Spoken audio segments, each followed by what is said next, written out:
माननीय CP sir Brajesh Kumar Jha sir और additional CP sir चैतन्य मंडलिक साहेब द्वारा રાજકોટ શહેર ક્રાઇમ બ્રાન્ચને અનડિટેક્ટેડ ગરફોડના ગુના ડિટેક્ટ કરવા માટે સૂચના આપવામાં આવેલ હતી. એસીપી ક્રાઇમ શ્રી ભરત વસિયા સાહેબ અને પીઆઈ શ્રી ડામોર સાહેબ, જાદવ સાહેબ અને ગોંડલિયા સાહેબની ટીમ દ્વારા છેલ્લા 1.5 મહિનામાં રાજકોટ શહેરના 2 અલગ અલગ પોલીસ સ્ટેશનના અલગ અલગ વિસ્તારોમાં થયેલી 5 અનડિટેક્ટેડ ગરફોડ ડિટેક્ટ કરવામાં આવેલ છે. એમાંથી 3 જે ગરફોડ છે એ ગાંધીગ્રામ પોલીસ સ્ટેશનમાં દાખલ થયેલી છે અને 2 ગરફોડ છે એ પ્રદ્યુમ્નનગર પોલીસ સ્ટેશનમાં દાખલ થયેલી છે.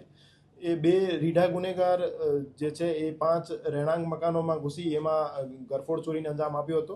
તો આ બંને ગુનેગારોને ચોરીમાં ગયેલ મુદ્દામાલ સાથે રાજકોટ શહેર ક્રાઇમ બ્રાન્ચ દ્વારા અટક કરવામાં આવેલ છે. એ જે 2 ગુનેગાર છે સુનિલ ઉર્ફે આર્યન ભાવેશભાઈ શિયાળ અને કિરણ કિશોરભાઈ એંદરિયા, એમને બંનેને અટક કરી મુદ્દામાલ અમે કબજે કરેલ છે.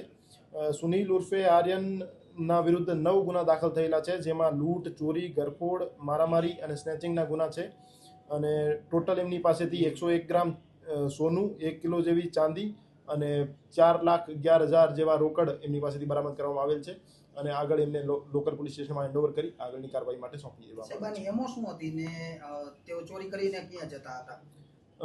આ જે આરોપી છે સુનિલ ઉર્ફે આર્યન, એ રીઢો ગુનેગાર છે. એ બંધ મકાનમાં ઘણા દિવસોથી જે બંધ મકાન રહેતા હોય એમની રેકી કરતો હતો અને રાત્રિના સમયે જે તાળો તોડી અને એમની જે તિજોરી હોય એમની ચાબીથી એમને ખોલી અથવા એમની તાળો એમને તોડી એમાંથી સોના, ચાંદી અને રોકડની ચોરી કરતો હતો.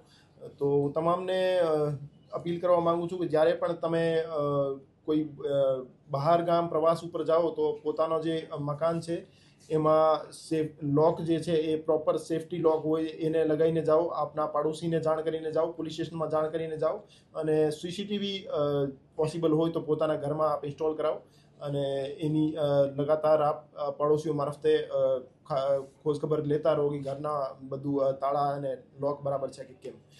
ઘણા લાંબા સમયથી બંધ પડેલા મકાનોને આ ચોર ટાર્ગેટ કરે છે. ઉનાળાનો માહોલ છે એટલે બપોરે ટાર્ગેટ કરતા હતા કે રાત્રિના સમયે? મોટા ભાગની જે ગરફોડ છે, 5 ગરફોડ અમે ડિટેક્ટ કરી છે, બધી રાત્રિની ગરફોડ છે અને રાત્રિના સમયે એને લગભગ 2-3 વાગ્યાની આજુબાજુ એને ઇલ્ઝામ આપેલું છે.